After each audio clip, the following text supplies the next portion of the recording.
Hey everyone, thanks for tuning in to Nitro RCX, and today we're going to be upgrading the madbeast. Now some of you may know the madbeast is one of my favorite trucks. Tons of power, wheelies on command, pretty much tall grass, low grass, gravel, loose dirt, anything you throw at it, this beast will gobble it right up. But today we're going to be upgrading the motor. It's going to be the new HobbyWing system, XE Run. Some of you may know that we just got a bunch of new HobbyWing systems in. We got 10 scales, 12 scales, 16 scales, and even A scales censored motors. One of the ones I'm really excited about is the 1/8 scale censored motor. I'm actually not going to be installing that one today. We're saving that for the Revo, but I am going to be installing this black motor here. It's a huge can, 4274 can, 2000 kV motor. It's bigger, thicker, longer than the factory motor that comes on the Beast. It comes with this 150 amp ESC, programmable. We're going to power it up with 6 volts, 2 3 cells. I mean, not 6 volts, 6 cells, 2 3 cells, and see what kind of performance we get out of it. So let's install that motor, guys. All right, guys, so we're ready to install the motor. Tools you're going to need is a 2.5 millimeter wrench. You'll also need a 2.0 millimeter wrench for the pinion gear. I'm going to go ahead and remove the motor. First thing I like to do is unplug it. Grab your 2.5 and get the 2 motor bolts or motor screws. Careful not to lose the washer when you're removing it.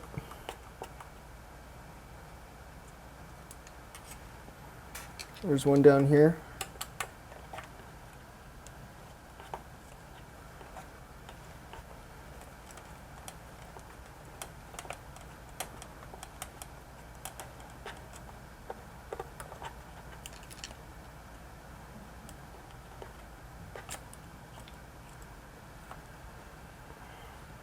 Right, then you want to remove your pinion gear.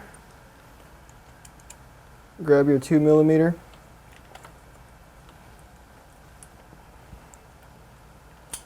Pretty simple, 3 screws and your motor is out. There it is, that's the old motor. Give you guys a comparison, old versus new. We're going to go ahead and throw the new motor back in.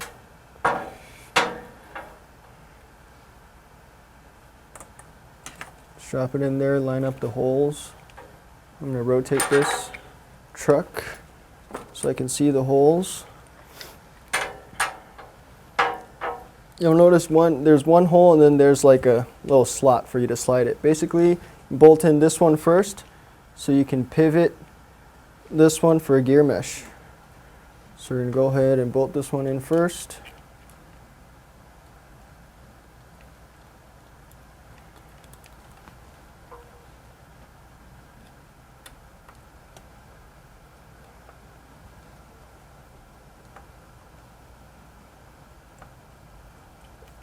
Don't want it too tight, just tight enough. That way you can still pivot it for gear mesh. Get that second screw in there.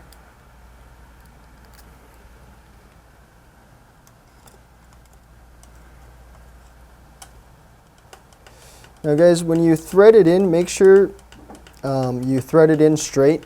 If you thread it in crooked and you feel the screw getting tight, back it out, don't force it, because that's how you strip threads. So it's not too tight. As you can see, I can still kind of move it. Actually, it's a little too tight. There you go. I can still pivot it. Now I'm going to go ahead and put the pinion gear in. I'm probably going to have to gear down, but I'm going to go ahead and throw this in and run it, check the temperatures, and see how it runs.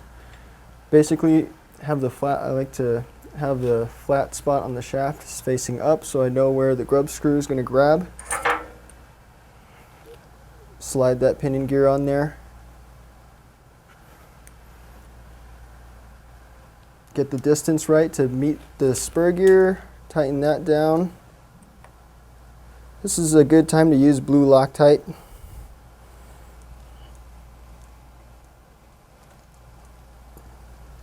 Get that tightened down. And basically, just mesh the gears. Now we do have a video on gear meshing, but I'll show you guys again. You don't want it too tight or too loose. Some of you can use that paper trick method. Get 2 pieces of notebook paper, smush it in between the gears, and as long as you can pull it out without tearing the piece of paper, you're good. After you do it a couple of times, you'll know what's a good mesh. That right there looks pretty good. It's not too tight, not too loose. It's got a tiny bit of play. I'm going to go ahead and torque it down.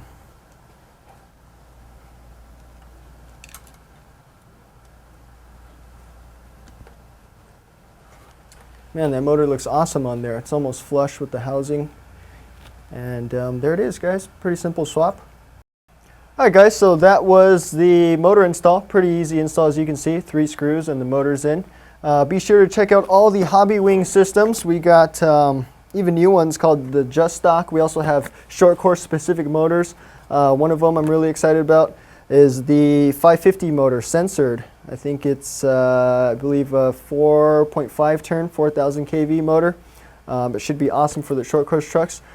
Stay tuned for the next video where we install the ESC onto this truck and take it out for a run. So see you guys later. Thanks for watching, guys.